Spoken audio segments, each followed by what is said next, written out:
Good evening. Sorry, please बैठिएगा। Okay, तो ध्यान से सुनिएगा कि जो नेक्स्ट हमारा जो चैप्टर है वो क्या है, रोटेशनल मोशन। ठीक है, हम रोटेशनल मोशन के बारे में अब स्टडी करेंगे।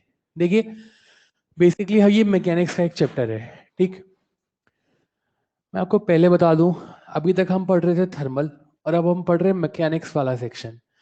मैकेनिक्स और थर्मल में क्या फर्क है? थर्मल के अंदर थ्योरी वाला पार्ट था, पहले थ्योरी था फिर न्यूमेरिकल था। ठीक है, या मैकेनिक्स के अंदर हमें इतनी थ्योरी नहीं मिलेगी। ठीक, मैकेनिक्स के अंदर क्या है, छोटा सा पॉइंट है, उसके उसके ऊपर बहुत सारे न्यूमेरिकल है, वैरायटी ऑफ न्यूमेरिकल है। ठीक है, फिर एक छोटा सा पॉइंट है, फिर उसके ऊपर वैरायटी ऑफ न्यूमेरिकल है। मतलब यहाँ पर कहानी क्या है, मेरे पैरों में बाद में देख लेना बेटा, ऊपर देख मेरी तरफ। ठीक है, यहाँ पर कहानी क्या है कि प्रिसाइजली हमें न्यूमेरिकल ज्यादा करना है। देखो, ओवरऑल करने तो हमें फिजिक्स में न्यूमेरिकल ही होते हैं, पर थर्मल से थोड़ा सा डिफरेंट है। थर्मल में थ्योरी सेक्शन भी था और फिर न्यूमेरिकल थे। यहाँ पर थ्योरी बहुत कम सी रहेगी, चीजें न्यूमेरिकली ज्यादा चलेंगी। ठीक है, ध्यान से सुनिएगा। तो रोटेशनल मोशन की अगर हम बात करें तो रोटेशनल मोशन में हम पढ़ेंगे क्या क्या। ठीक, सबसे पहले तो हम बात करेंगे रिजिड बॉडी की। देखो, अभी तक आप जब मोशन पढ़ रहे थे, ठीक है, जब सबसे पहले आपने मोशन कहाँ पढ़ा, काइनेमेटिक्स के अंदर। ठीक है, जब मैं मैकेनिक्स वाले सेक्शन की बात करूं तो मैकेनिक्स में आप सबसे पहले क्या पढ़ते हैं, सबसे पहले पढ़ते हैं आप बेसिक मैथ्स, फिर आप पढ़ते हैं वेक्टर, फिर आप पढ़ते हैं काइनेमेटिक्स। तो यहाँ पे आप मोशन पढ़ते हैं। तो मोशन में आप क्या पढ़ते हैं, आप बोलते हैं एक पार्टिकल टी टाइम में इतनी डिस्टेंस ट्रैवल कर रहा है, एक पार्टिकल का एक्सेलरेशन इतना है, या एक पार्टिकल की इनिशियल वेलोसिटी इतनी है, फाइनल वेलोसिटी 0 है, तो डिस्प्लेसमेंट कितना होगा। सब पार्टिकल पार्टिकल पार्टिकल को बात करते हैं। वहां पे पार्टिकल को हम लोग जब पार्टिकल स्टडी करते हैं तो हम उस पार्टिकल की डायमेंशंस कंसीडर नहीं करते। याद करो, आपने जितनी भी काइनेमेटिक्स पढ़ी है, आपने चाहे कार चलाई हो, चाहे ट्रक चलाया हो, चाहे हेलीकॉप्टर चलाया हो, कभी भी उसकी डायमेंशन यानी उसकी लेंथ विड्थ हाइट कंसीडर नहीं की। कुछ याद आ रहा है आप लोग को? इट्स लाइक कि जब आप पार्टिकल पढ़ रहे थे तो आपने बोला कि यार आप उसकी डायमेंशन कंसीडर नहीं कर रहे थे। क्यों नहीं कंसीडर कर रहे थे? देखो यार, हम लोगों ने तब बात करी थी कि ये ना यार, आपका अगर distance travelled by the object, अगर पार्टिकल की जो ऑब्जेक्ट डिस्टेंस ट्रैवल कर रहा है वो उसकी डायमेंशन के रिस्पेक्ट में बहुत ज्यादा है, तो ऐसे ऑब्जेक्ट को हम पॉइंट ऑब्जेक्ट कंसीडर कर लेते हैं। कुछ याद आ रहा है आप लोग को? ठीक है, तो हम उसकी डायमेंशन कंसीडर नहीं करते। ठीक है, तो लाइक तब हम सब पॉइंट ऑब्जेक्ट की बात कर रहे थे। यहाँ हम बॉडी की बात करेंगे, पॉइंट मास की भी बात करेंगे, ऐसा नहीं है पॉइंट मास की बात नहीं करेंगे, पर हम बॉडी की भी बात करेंगे। ठीक है, अब बॉडी कौन सी साहब? Rigid body. Sir rigid body क्या होता है? देखो, रिजिड बॉडी ये होता है कि जैसे मान लो कि आपके पास यहाँ पर कोई एक ऑब्जेक्ट है। मैंने बोला आपके पास यहाँ पर क्या है, कोई एक ऑब्जेक्ट है। ठीक है, ये ऑब्जेक्ट एक पार्टिकल से मिलकर बना है या बहुत सारे छोटे छोटे पार्टिकल? बहुत सारे छोटे छोटे पार्टिकल से मिलकर बना है। ठीक है, बहुत सारे छोटे छोटे पार्टिकल है। आपने इसके ऊपर फोर्स लगाया, कोई भी फोर्स लगाओ, चाहे आप इसको खींच लो, चाहे आप इसको कंप्रेस कर लो। ठीक है, चाहे आप इस पे टेंसाइल फोर्स लगाओ, चाहे आप इस पे कंप्रेसिव फोर्स लगाओ, if the distance between two consecutive particle, अगर दो कॉन्जिक्यूटिव पार्टिकल के बीच का सेपरेशन हमेशा क्या रहे, कांस्टेंट रहे, तो ऐसे ऑब्जेक्ट को हम लोग क्या कहते हैं? Rigid body. क्या कहते हैं ऐसे ऑब्जेक्ट को? Rigid body. तो बेसिकली दो कॉन्जिक्यूटिव पार्टिकल के बीच का सेपरेशन अगर कांस्टेंट रहे, अपन ऑब्जेक्ट के ऊपर कितना भी फोर्स लगाए, तो ऐसे ऑब्जेक्ट को हम लोग क्या कहते हैं? Rigid body. ठीक है, तो बेसिकली हम यहाँ पर रिजिड बॉडी की बात ज्यादा करेंगे। ठीक है, पॉइंट मास की बात भी करेंगे, ऐसा नहीं है पॉइंट मास को स्टडी नहीं करेंगे, पर हम यहाँ पर अगर बॉडी को स्टडी करेंगे तो बॉडी को क्या मान के स्टडी करेंगे? Rigid body. क्या आप लोग मेरी बात समझ पा रहे हैं क्या यार? ओके, अब ध्यान से सुनिएगा। जब आप लीनियर मोशन पढ़ते हैं, आपने बोला एक ऑब्जेक्ट जो है वो लीनियर मोशन कर रहा है, ठीक है, या ट्रांसलेटरी मोशन कर रहा है। ट्रांसलेटरी मोशन कर रहा है कि इसका मतलब क्या है कि उसके, जैसे मैंने बोला कि मान लो ये बॉडी जो है वो 20 स्पीड से चल रही है, तो इसका मतलब क्या है कि इसके ऊपर चलने वाले हर ऑब्जेक्ट की जो ट्रांसलेटरी स्पीड है वो क्या है, अलग अलग या सेम?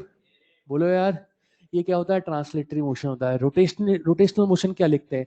रोटेशनल मोशन लिखते हैं कि यहाँ पर एक ऑब्जेक्ट के ऊपर, जैसे मान लो इस एक्सिस के रोटेशन हो रहा है, तो यार अगर आपका सिस्टम को रोटेशनल मोशन कर रहा है तो जो काम यहाँ पे v का था वो काम यहाँ पे किसका है? ओमेगा का। क्या आप लोग समझ पा रहे हैं क्या यार? ठीक है, तो बेसिकली जो काम वहां पे v का था वो काम यहाँ पे क्या है? ओमेगा का। तो यार अगर यहाँ पर हर पार्टिकल की लीनियर स्पीड सेम थी, कौन सा मोशन करते समय? ट्रांसलेटरी मोशन करते समय। तो जब रोटेशनल मोशन करेंगे तो हर पार्ट के लिए क्या स्पीड सेम लिखेंगे, लीनियर स्पीड या एंगुलर स्पीड? क्या आप लोग समझ पा रहे हैं क्या यार?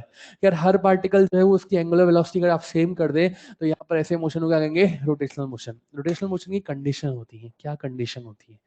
ध्यान से सुनिएगा। पहले, सबसे पहली कंडीशन, कोई ऑब्जेक्ट रोटेशनल मोशन कर रहा है, ये कैसे पता लगेगा? ये ऐसे पता लगेगा कि सबसे पहले एक बॉडी के ऊपर जितने भी बहुत सारे छोटे छोटे छोटे छोटे पार्टिकल हैं, ये सारे पार्टिकल कौन से पार्ट पे घूमेंगे? सर्कुलर पाथ पे। मैंने बोला अगर कोई बॉडी रोटेशनल मोशन कर रही है तो कंडीशन क्या होनी चाहिए कि उसके ऊपर जितने भी पार्टिकल हैं वो कैसे घूमने चाहिए? सर्कुलर पाथ पे। जरूरी नहीं है सर्कल कंप्लीट करे। इट्स लाइक हो सकता है वो सर्कल कंप्लीट करे और हो सकता है वो सर्कल कंप्लीट ना करें। क्या मेरी बात समझ में आती है क्या यार?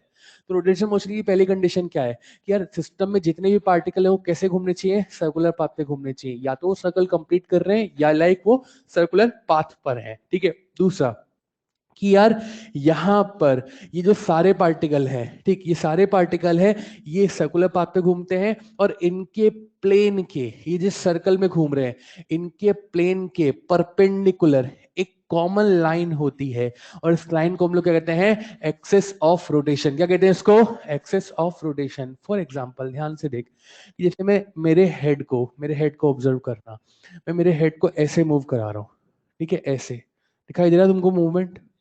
दिख रहा है क्या? ठीक है। तो मेरे हेड पे जितने भी पार्टिकल हैं, क्या वो एक सर्कुलर पाथ पे मूव कर रहे हैं क्या? आइदर दे कंप्लीट सर्कल और they move on circular path. अब सर सर्कल तो कंप्लीट कर नहीं रहे, तो मैं रजनीकांत तो हूं नहीं कि मैं सर्कल घुमा लूंगा। समझ पा रहे हैं आप मेरी बात? इट्स लाइक कि ये सर्कुलर पाथ पे घूम रहे हैं। क्या घूम रहे हैं क्या यार? इन सारे सर्कल का प्लेन क्या आपको ऐसा हॉरिजॉन्टल प्लेन दिखाई दे रहा है क्या यार? और एक लाइन जो इन सबके प्लेन के परपेंडिकुलर, उसको हम क्या कहते हैं? Axis of rotation. क्या कहते हैं इसको? Axis of rotation. ठीक है। अब जैसे देख, मैंने बोला इन सारे सर्कल्स का सेंटर जो है वो एक ही लाइन के अलॉन्ग होना चाहिए। आप देख लो कि जैसे मैं ऐसे ऐसे सिर घुमा रहा हूं, तो इन सारे सर्कल का सेंटर आपको क्या इस लाइन के अलॉन्ग दिखाई दे रहा है क्या यार? चलो अब एक और एग्जांपल देखना। ठीक है, जैसे मैंने बोला मैं अब अभी मैंने ऐसे घुमाया था, ठीक है। अब देखना, जैसे मैंने ऐसे सिर घुमाया, देखो भाई, अब सर्कल कैसे घूम रहे हैं? ऐसे वाले या ऐसे वाले? क्या आप लोग समझ पा रहे हैं? क्या पूरा नहीं घूम रहे भाई, ऐसे मत कर यार, ऐसे नहीं कर रहे अपन, है ना? ऐसे ऐसे सर्कल घूम रहे हैं। क्या आप लोग समझ पा रहे हैं क्या यार? ठीक है। तो अब ध्यान से देख, ऐसे सर्कल घूम रहे हैं, ठीक। अब यहां पर एक लाइन जिसपे इन सारे सर्कल के सेंटर होंगे, क्या वो लाइन ऐसी दिखाई देगी क्या यार? और ये जो इस लाइन को अगर मैं ड्रॉ कर दूं, इस लाइन को, तो इस सारे सर्कल्स का जो प्लेन है, क्या उस प्लेन के परपेंडिकुलर दिखाई दे रही है क्या यार? हाँ ना, बोल रहे यार। इट्स लाइक ऐसे मोशन को हम क्या कहेंगे? Rotational motion. ठीक है। अब जैसे मान ले कुछ लोग है ना सर ऐसे हिलाते हैं, समझ पा रहा है तू?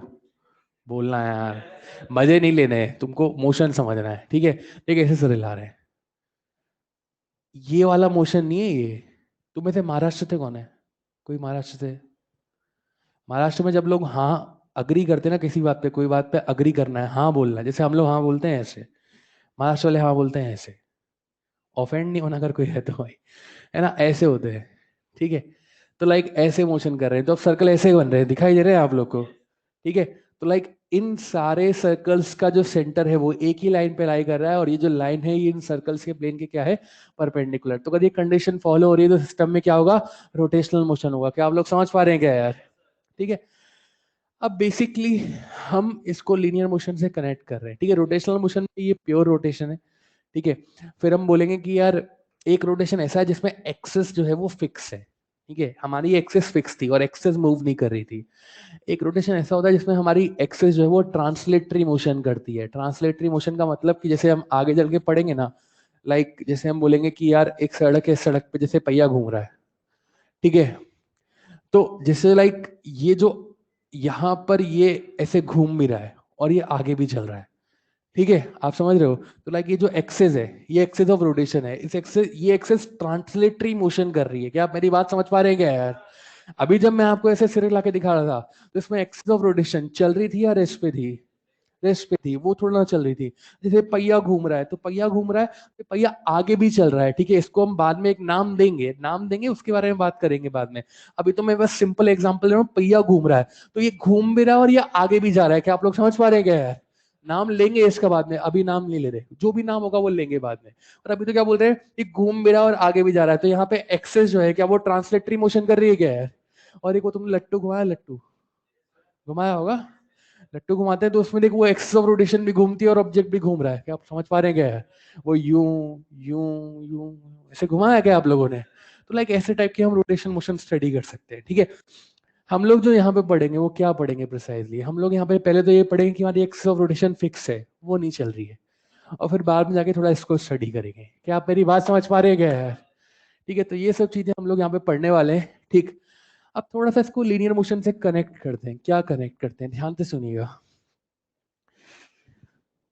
जब हम इसको लीनियर मोशन से कनेक्ट करते हैं तो मैंने आपको कहा कि यार जो काम ट्रांसलेटरी मोशन में v का था वो काम यहाँ पे किसका है, ओमेगा का। जो काम वहां पे s का था वो काम यहाँ पे किसका है, थीटा का। s क्या था, डिस्प्लेसमेंट, थीटा क्या है, एंगुलर डिस्प्लेसमेंट। क्या आप लोग समझ पा रहे हैं क्या यार? जो काम वहां पर m का था वो काम यहाँ पे किसका हो जाएगा, I का। और I को हम क्या बोलते हैं, मोमेंट ऑफ इनर्शिया। क्या बोलते हैं इसको? ओके, बेसिकली m क्या था, m बोले तो मास। मास का काम क्या होता है, मास बोले तो इनर्शिया। इनर्शिया मतलब कि एक ऐसा प्रॉपर्टी जो आपकी पोजीशन में या आपके टाइप ऑफ मोशन में चेंज को क्या करे, अपोज करे।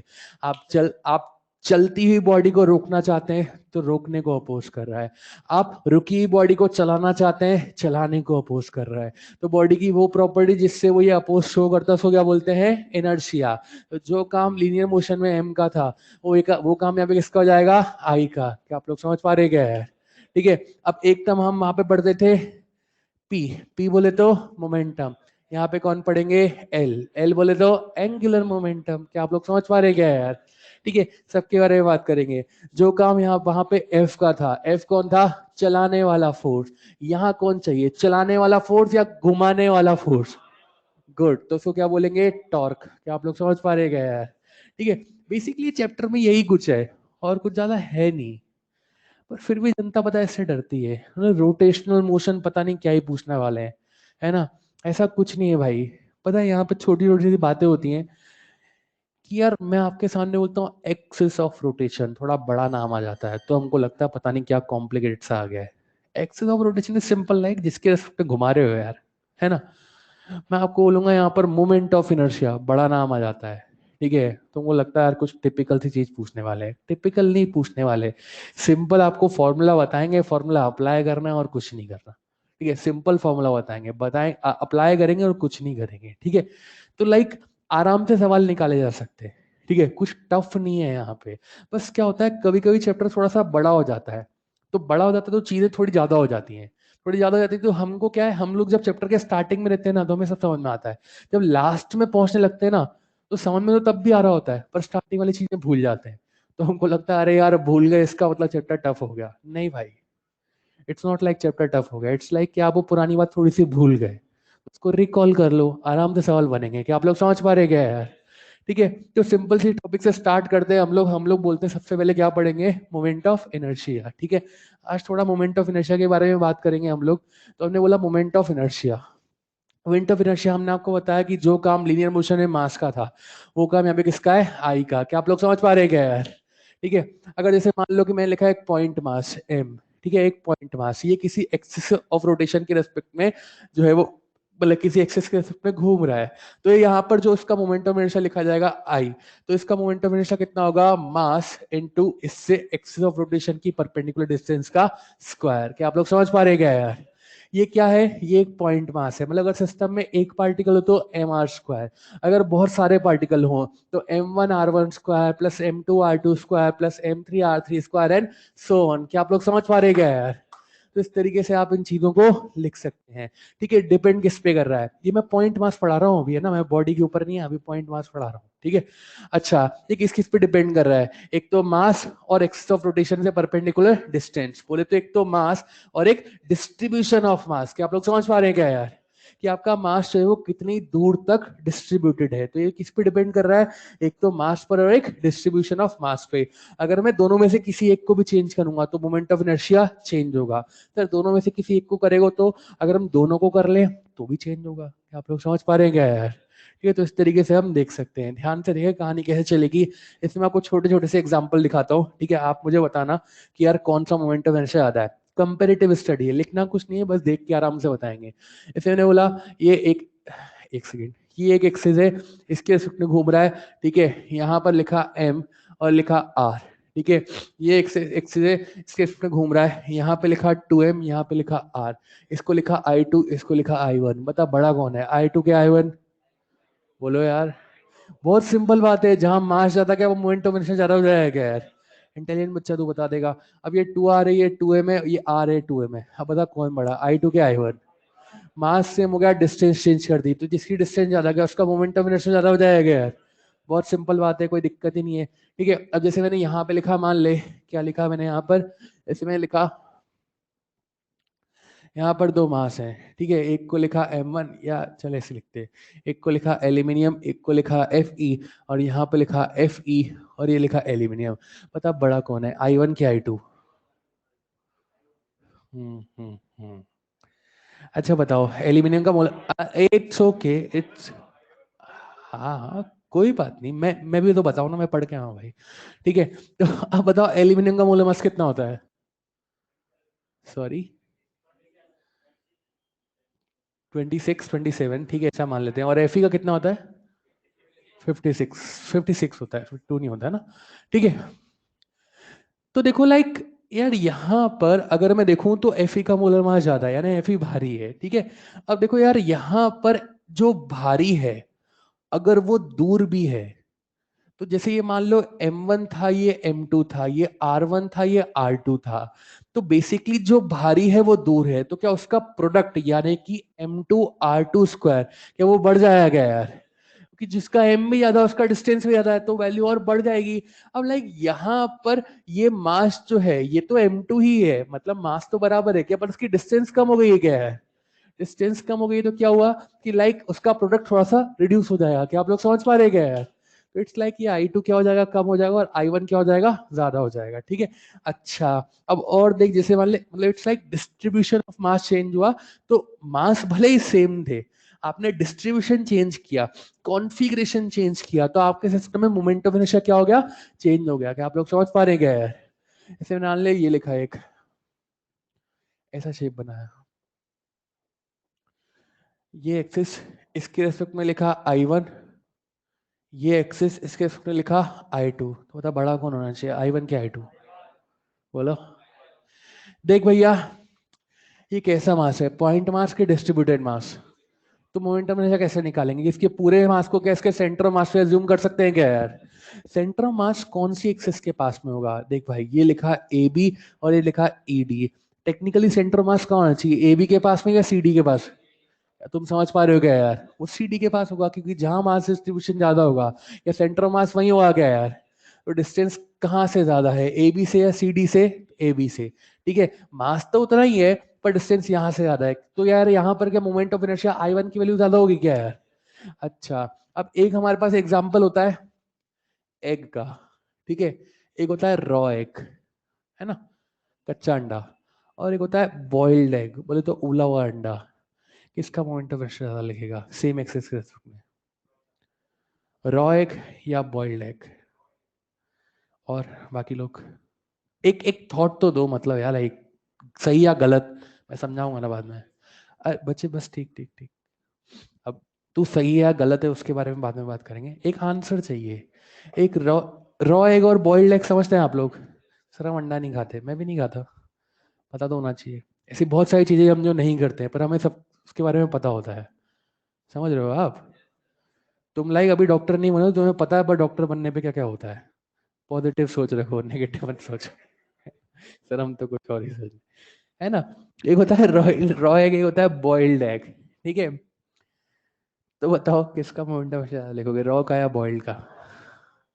बॉइल्ड एग में क्या फर्क होता है भैया, बॉइल्ड एग को आप उबाल लेते हैं तो उसके अंदर जो वो येलो वाला पार्ट होता है वो लाइक वो फैल जाता है। क्या आप लोग समझ पा रहे हैं क्या यार? लाइक वो फैल जाता है, वो थोड़ा सा मतलब सॉफ्ट हो जाता है। बताओ ना यार, ऐसा होता है ना। मैं भी नहीं खाता हूँ भाई, पर मुझे पता है ये बात, है ना। लाइक वो सॉफ्ट हो जाता है, ऐसा वो फैल जाता है, देखा आप लोगों ने? जो रॉ एग होगा ना, रॉ एग डायग्राम से आपको समझाना, तो रॉ एग की कहानी होगी कुछ ऐसी। ऐसी, और बॉइल्ड एग की कहानी होगी कुछ ऐसी। क्या आप लोग समझ पा रहे हैं क्या यार? यार हाँ ना तो बोल दो यार। डिफरेंस समझ में आ रहा है जो मैंने बनाया है? ठीक है। लाइक रॉ एग में मामला एक ही तरफ है, बॉइल्ड एग में जो है वो फैल चुका है। ठीक है। तो लाइक कहाँ पर कहानी क्या हो जाएगी इसके रेस्पेक्ट में, अगर मैं मोमेंट ऑफ इनर्शिया निकालूंगा, ये I1 है, ये I2 है, तो बड़ा कौन होगा? I1। I2 क्या होगा? छोटा होगा। ठीक है। क्यों छोटा होगा? सिंपल सी बात है ना भैया, एक्सिस ऑफ रोटेशन से जो डिस्ट्रीब्यूशन ऑफ मास है, क्या उसकी डिस्टेंस तुम्हें ज्यादा दिखाई दे रही है क्या यार? तो लाइक इसलिए हम जो है वो I1 ज्यादा मानेंगे, I2 क्या मानेंगे? कम मानेंगे। ठीक है। तो ऐसे हम देख सकते हैं इसको। तो लाइक ये छोटी छोटी सी बातें हम हमें जो समझ में आनी चाहिए। ठीक है। अब इसके बाद हम लोग थोड़ा आगे की तरफ चलते हैं। कैसे? इसे ध्यान से देख, मैं तेरे को कुछ सवाल लिखवाता हूँ। ठीक है। तूने सवाल हो सकता है वैसे देखे हो। ठीक, मैंने कहा कि यार यहाँ पे सब न्यूमेरिकल प्रैक्टिस है। ठीक है। तो हम लोग न्यूमेरिकल्स को रिकॉल करेंगे, कैसे करते हैं न्यूमेरिकल। ठीक है। और उसके बाद हम लोग जो है वो चैप्टर को आगे बढ़ाएंगे। तो पहला सवाल लिखेंगे आप लोग,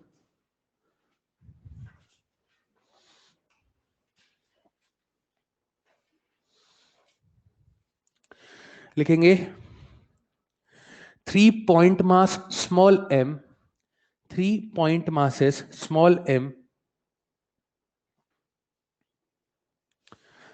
are placed at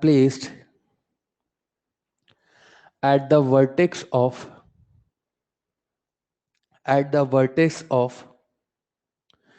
equilateral triangle, at the vertex of equilateral triangle of side length small a, at the vertex of equilateral triangle of side length small a.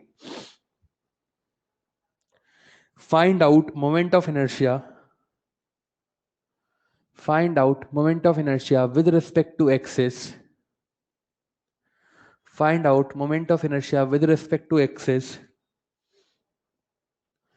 which is passed from, first लिखेंगे center of the triangle and perpendicular to the plane. Center of the triangle and perpendicular to the plane. Second लिखेंगे perpendicular to plane and passing from one vertex. देखो मैं diagram में भी आपको बना के दे सकता था, पर कभी कभी हो सकता है एग्जाम में आपको डायग्राम ना दे, तो आपको लैंग्वेज से प्रिडिक्ट करना आना चाहिए। Perpendicular to plane and passing from one vertex. Third लिखेंगे passing from one side of the triangle, passing from one side of the triangle. Fourth लिखेंगे, हाँ जी, passing from one vertex and parallel to one side, passing from one vertex and parallel to one side. लिखेंगे passing from center point of the side, passing from center point of the side and from one vertex, center point of a side and from one vertex. ठीक है। तो like ये cases हैं, ये आपको पहले diagram पे ड्रॉ करने हैं, और ड्रॉ करने के बाद जो है आपको जो है वो इसका आंसर बताना है। 1 मिनट दे रहे हैं आपको, ट्राई करेंगे।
हाँ, तो अब बनाते हैं साथ में, आओ ध्यान से देखो।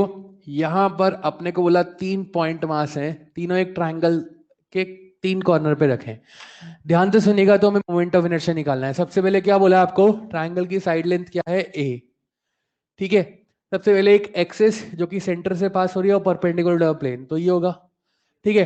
अब यहाँ पर कितने पॉइंट मास है, 1 2 या 3, 3, तो मोमेंट ऑफ इनर्शिया कैसे लिखेंगे, m1 r1 square, m2 r2 square और m3 r3 स्क्वायर। क्या आप लोग समझ पा रहे क्या यार, यहां से देख, तो देख बेसिकली ये m1 है, तो इसको मैंने मान लिया i1 एक्सिस है, तो i1 के रिस्पेक्ट में मोमेंट ऑफ इनर्शिया कैसे लिखूंगा, इट्स लाइक m1। अब इससे डिस्टेंस कितनी होगी, देख तू जानता है कि यार एक जो इक्विलेटरल ट्रायंगल होता है इसमें ये जो डिस्टेंस होती है कितनी होती है, √3a/2, क्या होती है क्या यार। और जो सेंट्रोइड होता है वो इसको कितने रेशियो में डिवाइड करता है, 2:1। ये कितना है, a/√3 और ये a/2√3, क्या आप लोग जानते हैं क्या यार, पक्का ना। तो m इंटू a/√3 का square plus m into a/√3 का square plus m into a/√3 का स्क्वायर, क्या आप लोग समझ पा रहे हैं क्या है, तो कितना जाएगा 3m इंटू a/√3 का स्क्वायर। सॉल्व कर लेंगे आंसर आ जाएगा, क्या आप लोग समझ पा रहे हैं क्या है, ये तो लोग लिख लिए थे भैया, इट्स लाइक वेरी इजी, ठीक है। अच्छा दूसरा, ये बिल्कुल प्रैक्टिस सवाल है, बेसिक सवाल। अच्छा दूसरा बताओ, दूसरा क्या था अपने पास, passing from one vertex, okay ध्यान से देख। तो अपन ने बोलिया यहां से, इधर देखना भाई, जैसे मेरे को ये पसंद आया तो मैंने बोला इससे पास हो रही है, तुमको ये पसंद आया, ये पसंद आया, तुम इससे भी मान सकते हो, क्या आप लोग समझ पा रहे हो क्या यार।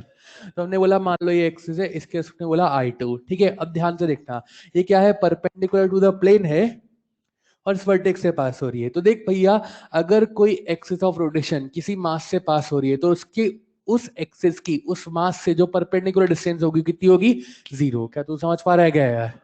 तो यहाँ पर ये वाला मास तो खत्म हो गया, इसकी डिस्टेंस कितनी हो गई, 0। अब देख ये जो है ये परपेंडिकुलर है, ठीक है, तो इसकी इस मास से परपेंडिकुलर डिस्टेंस क्या a के बराबर होगी क्या है, और इसकी इस मास से परपेंडिकुलर डिस्टेंस भी कितनी होगी, a के बराबर। तो ma² प्लस ma² कितना हो गया, 2ma²। क्या आप लोग समझ पा रहे हैं क्या यार। तो मैंने बोला I2 बराबर कितना होगा आपके पास, 2ma², ma² plus ma²। Third बोल, third, passing from one side of the triangle, मतलब लाइक कोई भी साइड जो तुम्हारा मन करे, ठीक है। तो लाइक मेरा मन कर रहा है कि मैं ना ये वाली साइड मान लूं, ठीक है। तुम्हारा मन कुछ और कर रहा होगा, पर मेरा मन तो यही कर रहा है, ठीक है। अब ध्यान से देखें, जो ये दोनों मासेज हैं, क्या ये दोनों मासेज जो है वो इस एक्सिस पे लाई कर रहे हैं क्या है, तो इनकी तो कहानी खत्म। अब देख थर्ड जो मास होगा उसकी परपेंडिकुलर डिस्टेंस कितनी होगी, क्या ये √3a/2 के बराबर होगी क्या यार, हाँ तो बोल दे यार। तो इट्स लाइक यहाँ पर जो I3 होगा वो कितना होगा, इसको R लिख देता हूँ, तो mr², ठीक है। R की वैल्यू तू जानता है क्या, तू जानता है क्या यार। ओके आगे चलते हैं, नेक्स्ट अगला बोल क्या हुआ, passing from one vertex and parallel to one side, okay कहानी कुछ ऐसे है, क्या आप लोग समझ पा रहे हो क्या यार, ठीक है। हाँ ऐसे मान ले, कोई दिक्कत नहीं है, parallel to one side, base के पैरेलल मान ले, कोई कोई समस्या नहीं है उसके अंदर, ठीक है। मुझे अच्छा लग रहा है तो मैं ऐसे मानूंगा, है ना। अब ध्यान से देख, यहाँ पर इसको मान लेते हैं हम I4। देखो आप ऐसे भी मान सकते हो, आपकी चॉइस है, आंसर अलग नहीं आएगा। आप ऐसे भी मान सकते हो ऊपर से गुजरती हुई, आंसर सेम ही आया, कोई दिक्कत नहीं है उसके अंदर, ठीक है। अब ध्यान से देख, यहाँ पर कहानी क्या है कि मुझे I4 निकालना है।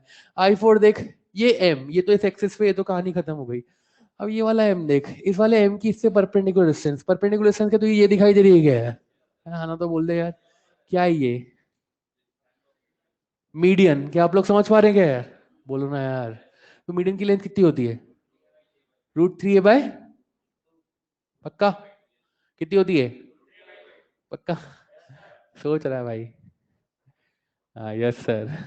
तो इसको लिख दे आर, क्या ये भी आर हो जाएगी क्या यार, that becomes what, mr² plus mr², बोल तो 2mr²। अगला बोल, फिफ्थ क्या था, पास, हाँ जी, क्या बोल रहा है, I4, हाँ लिखा तो सही, m m×r² प्लस m×r², ये r मीडियन की लेंथ हो जाएगी, ये मीडियन की लेंथ है ना, ठीक है। अब क्या बोल रहा है, passing from one vertex and from one vertex, okay. तो लाइक m m और m, देखना भैया, passing from centre of one side and from one vertex, ठीक है। मैं इसको मान रहा हूं ऐसे, देखिए एक साइड का सेंटर हो गया और एक वर्टेक्स हो गया, क्या आप लोग समझ पा रहे हो क्या है? तो अगर ये ए था तो ये a/2 और ये a/2, ये तो खत्म हो गया क्योंकि इसकी डिस्टेंस तो गई 0। तो m इंटू a/2 का square plus m into a/2 का स्क्वायर, क्या आप लोग समझ पा रहे क्या यार? लोग सारे कर लिए थे। Good.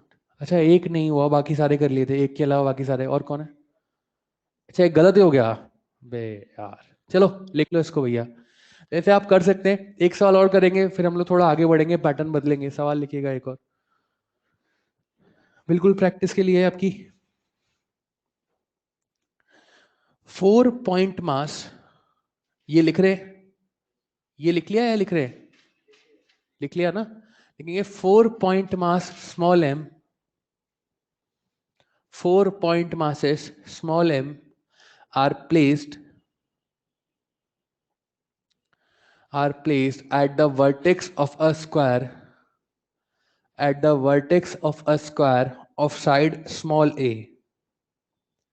at the vertex of a square of side small a. Find moment of inertia, find moment of inertia with respect to an axis, with respect to an axis which is passing from, yeah, which is passed from, which is passed from, first लिखेंगे any vertex of square, any vertex of square and perpendicular to the plane, any vertex of the square and perpendicular to the plane. Second लिखेंगे along the diagonal of a square, along the diagonal of a square. Third लिखेंगे along the side of the square. Fourth लिखेंगे perpendicular to the plane, perpendicular to the plane and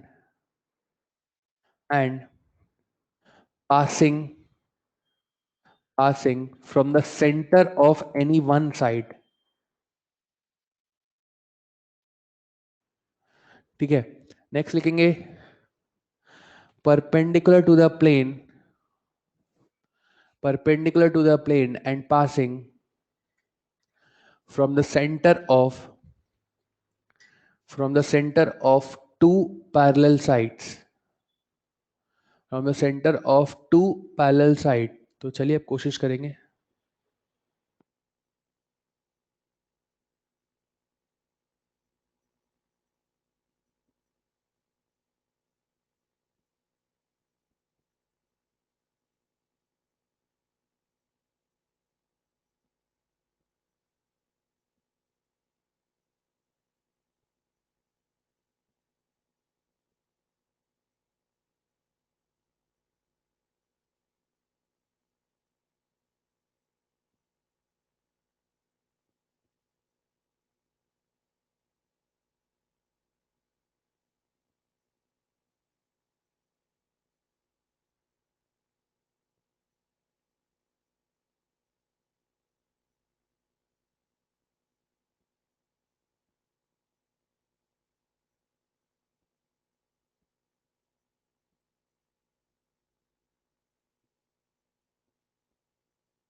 आपको बोला है एक square है, side length M, side length A है और चार कॉर्नर पे चार मास रखे हुए एम एम एम और एम। ठीक है, आपको मोमेंट ऑफ इनर्शिया बताना है जो एक्सेस आपको क्वेश्चन में दी हुई है।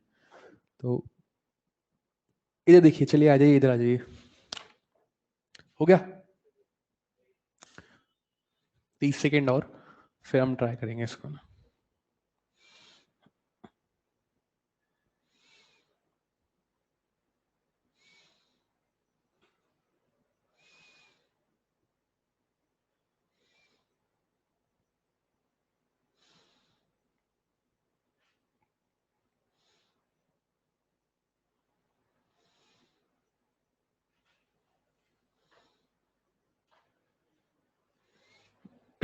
चलो आओ इधर देखो, अब बस सब लोग इधर देखो। सबसे पहले तुम्हें I1 पहली एक्सेस कौन सी दी है? पहली एक्सेस क्या बोला तुमको, बताओ मुझे जरा। Perpendicular to the plane, any vertex of the square and perpendicular to the plane, इसको मान लिया हम लोगों ने। तो ये हमारा I1 है, ठीक है। तो I1 हमें निकालना है। ध्यान से देख, कितने मास है? 4। 4 मास है तो इससे परपेंडिकुलर डिस्टेंस तो कितनी हो जाएगी? 0। बाकी देख, इससे कितनी जाएगी? A। इससे कितनी जाएगी? A। इससे कितने लिखेगा? A या √2A? क्या तू समझ पा रहा है क्या यार? तो it's like 2m into A square plus m into √2A का होल स्क्वायर। ये तो क्या तेरे पास I1। दूसरा बता I2 क्या है? अलोंग द डायगोनल, कोई भी डायगोनल मान ले तेरा मन है जैसे, ठीक है। तो हमने मान लिया ये वाला डायगोनल है, ठीक है। ये हो गया I2। तो I2 लिखना है। देख भैया ये दोनों तो खत्म हो गए, क्यों? क्योंकि एक्सेस ऑफ रोटेशन इनसे पास हो रही है, ठीक है। अब यहाँ से देख, ये डिस्टेंस कितनी लिखेगा? √2A या A/√2? और क्या यही कहानी इसके साथ होगी क्या यार? और that becomes what, 2m into A/√2 का होल स्क्वायर। I3 बता, I3 एक्सेस पूछ रहा हूँ, हाँ जी।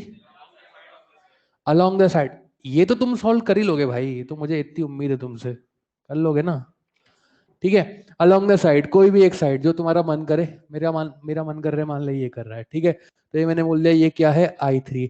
अब I3 कितना लिखेगा? ये दोनों तो खत्म, तो ma square plus ma square बोल दो 2ma स्क्वायर। क्या आप लोग समझ पा रहे हैं क्या यार? I4 बता, I4 perpendicular to the plane passing from centre of any one side, ठीक है। ध्यान से देखें, ये हमने लिखा m m m और m। अच्छा, किसी को इन तीनों केसेस में कोई दिक्कत हो तो पूछ ले भाई। हाँ भैया, कोई दिक्कत? ठीक है। तो ध्यान से देख, यहां पर ये ये perpendicular to a plane and passing from centre of any one side, ठीक है। ये थोड़ा ठीक था। यहाँ पर देखें, ये निकालना है हमें I4, ठीक है। अब लाइक ये I4 कैसे निकालें? ये m इंटू A/2 का square plus m into A/2 का स्क्वायर। क्या आप लोग समझ पा रहे हैं क्या यार? तो हमने लिख दिया m इंटू A/2 का स्क्वायर 2 बार प्लस। अब देख, यहां पर मुझे ये वाली डिस्टेंस चाहिए। आप लोग समझ पा रहे हैं क्या यार? कैसे निकालेंगे? That is what, √A² plus A/2 का स्क्वायर। क्या आप लोग समझ पा रहे हैं क्या यार? तो इस डिस्टेंस को मान ले R। ये R कैसे निकालेगा? ध्यान से देख, कहानी ऐसे है, ये A और ये A/2, तो R बराबर √A² plus A²/4। That becomes √5A/2। क्या आप लोग समझ पा रहे हैं क्या यार? तो जो कहानी यहां से होगी, क्या वही कहानी यहां से होगी क्या यार? हाँ ना, बोल दे यार। बस कितना हो जाएगा? 2m इंटू R² और R ये रहा, ठीक है। लास्ट केस क्या था? Okay, perpendicular to the plane passing from the centre of two parallel side. कहानी कुछ ऐसी है, क्या आप लोग समझ पा रहे हैं क्या है? तो m a/2 का स्क्वायर, m a/2 का स्क्वायर, m a/2 का स्क्वायर, m a/2 का स्क्वायर। क्या आप लोग समझ पा रहे हैं क्या है? इतने लोग के सारे सही थे, ओके। तो प्लीज आप ये लिख सकते हैं, ठीक है। कोई समस्या हो तो आप पूछ भी सकते हैं इसके अंदर। हाँ बेटा, देख उसने बोला कि मतलब दो पैरेलल साइड के सेंटर से पास होनी चाहिए। तो दो पैरेलल साइड, हाँ, प्लेन के परपेंडिकुलर ही बोला था क्या? Perpendicular to the plane passing, मतलब देखिए स्क्वायर प्लेट है ऐसा, ठीक है। स्क्वायर प्लेट है ऐसा, इसके प्लेन के परपेंडिकुलर ऐसे पास हो रही है ऐसे, समझ रहा है? स्क्वायर प्लेट है, इसको फील करना पड़ेगा। ऐसे स्क्वायर प्लेट है, ऐसे स्क्वायर प्लेट, ठीक है। ऐसे ऐसे पास हो रही है ऐसे, ठीक, ऐसे। तो अपन ने उसके मतलब दो साइड के पैरेलल से पास करा दी। तो m into A/2, m into A/2, m into A/2 और m इंटू A/2, ठीक। तो लाइक इस तरीके से आप देख सकते हैं इसको। हाँ, मैं परपेंडिकुलर टू प्लेन काट दो यार, ठीक है। वो शायद गलत लिखवा दिया, परपेंडिकुलर प्लेन काट दो। एक्चुअली वो परपेंडिकुलर टू प्लेन काट दो उसको, उससे अगर कंफ्यूजन हो रहा है वो काट दो, ठीक है। तो इस तरीके से लाइक आप देख सकते हैं इसको, ठीक है। ये कुछ छोटे छोटे केस थे। एक अपने मॉड्यूल में एक सवाल है, ठीक है, मैं आपको बताऊं आपको, ध्यान से सुनिएगा। जैसे मान ले आपके पास यहाँ पर है कुछ, ये ऐसे एक्सेस हैं, ये एक मिनट, मॉड्यूल मॉड्यूल है किसी के पास? मॉड्यूल नहीं लाया आप लोग आज? मॉड्यूल 2 लेके आइएगा नेक्स्ट लेक्चर से, ठीक है। नेक्स्ट लेक्चर से मॉड्यूल 2 लेकर के आइएगा। ओके, ध्यान से देखें, आपको बोल रहा है आपके पास एक रेक्टेंगल है, ठीक है, रेक्टेंगल है कुछ इस तरीके से, यहां पर इसको नाम दिया हुआ है ए, बी, सी और डी, ठीक है, यहां पर इसको नाम दिया है ई, ये जी, ये नाम दिया है एच और ये नाम दिया है एफ, ठीक है। आपको बोला है कि जो ए बी है, that A B is B C by 2, दिखाई दे रहा है बड़ा कौन है, बी सी बड़ा है, बोल रहा है A B equals to B C by 2, तो बोल रहा है the moment of inertia of the lamina is minimum along the axis passing through.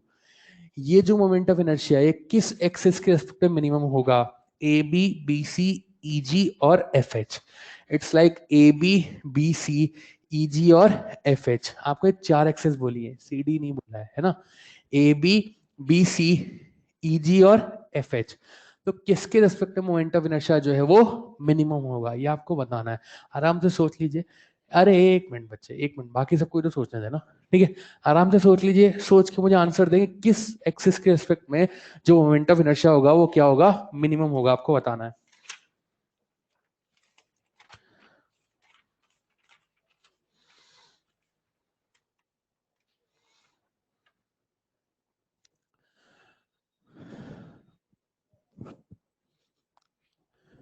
देखो भैया, मोमेंट ऑफ इनर्शिया क्या होता है, मास इनटू परपेंडिकुलर डिस्टेंस का स्क्वायर। थोड़ी देर के लिए मान लो, समझने के लिए मान लो, यहाँ पे 4 कॉर्नर पे 4 मास रखे हुए हैं, ठीक है, मान लो थोड़ी देर के लिए समझने के लिए 4 कॉर्नर पे 4 मास रखे हुए हैं। तो मोमेंट ऑफ इनर्शिया मिनिमम कब होगा, जब मास, मास तो कॉमन है ना, लाइक, तो मास इनटू डिस्टेंस का स्क्वायर मिनिमम हो। क्या आप लोग समझ पा रहे हैं क्या यार, ठीक है। अब ध्यान से देखना, यहां पे अगर मैं एफ एच एक्सेस लू, देखो 2 एक्सेस है, एक एफ एच और एक ई जी, ठीक है, ये 2 एक्सेस है। देख, ई जी एक्सेस अगर लेगा तो मास तो ये रहा, और डिस्टेंस अगर ये एल है तो ये कितनी जाएगी, L/2 और L/2। क्या तू समझ पा रहा है क्या यार, तो m इंटू L/2 का स्क्वायर, m इंटू L/2 का स्क्वायर, m इंटू L/2 का स्क्वायर, m इंटू L/2 का स्क्वायर। क्या तू समझ पा रहा है क्या यार, पर उसने तेरे को बोला ये वाली लेंथ है वो ऑलरेडी इसकी हाफ है, तो अगर वो L थी तो ये कितना हो जाएगा L/2, तो ये कितना होगा L/4, और ये भी कितना होगा L/4। क्या आप लोग समझ पा रहे हैं क्या यार, तो लाइक यहां पे कैसे लिखेगा, m इंटू L/4 का स्क्वायर, m इंटू L/4 का square, m into L/4, m into L/4। क्या समझ पा रहा है क्या यार, तो कम कहाँ आ रहा है आपका एडी मतलब ईजी एक्सेस के रेस्पेक्ट में या एफएच के रेस्पेक्ट में। क्या आप लोग समझ पा रहे हो क्या यार, तो इस तरीके से लाइक हमें आंसर देना है कि जहां पर आपका जो डिस्ट्रीब्यूशन है वो लीस्ट डिस्टेंस पे होगा, वहां पर मोमेंट ऑफ इनर्शिया क्या होगा, लीस्ट होगा। क्या आप लोग समझ पा रहे हैं क्या यार,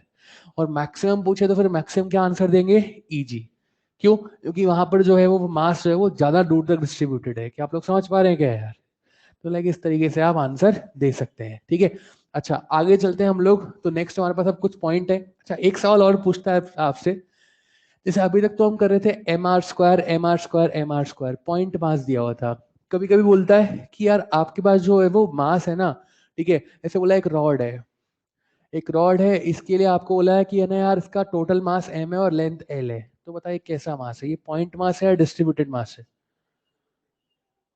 ये पॉइंट मास है या डिस्ट्रीब्यूटेड मास है, डिस्ट्रीब्यूटेड मास है भाई, इतना सरप्राइज क्यों हो रहे हो, इट्स लाइक ये पूरा मास क्या पूरी लेंथ में डिस्ट्रीब्यूटेड है क्या यार, तो ये पॉइंट मास नहीं है, डिस्ट्रीब्यूटेड मास है। मतलब क्या ये बहुत सारे छोटे छोटे छोटे छोटे पॉइंट मास से मिलकर बनाया गया है यार, बहुत सारे छोटे छोटे पॉइंट मास से मिलके बना है। अब ध्यान से देखेंगे कि यहाँ पर अब इस तरह के सवालों को सॉल्व करने के लिए हम लोग क्या करेंगे, जैसे यहाँ पर कितने पॉइंट मास हो गए, 1 2 3 4 5 6 10 12 या इन्फिनिटी, इन्फिनिटी, इन सबकी डिस्टेंस मान ले ये एक्सिस ऑफ रोटेशन है, तो इन सबकी डिस्टेंस इस एक्सिस ऑफ रोटेशन से क्या बहुत सारी distance r1 r2 r3 infinity तक हो जाएगी क्या यार, कैसे निकालेगा, it's like m1 r1 square plus m2 r2 square plus m3 r3 square.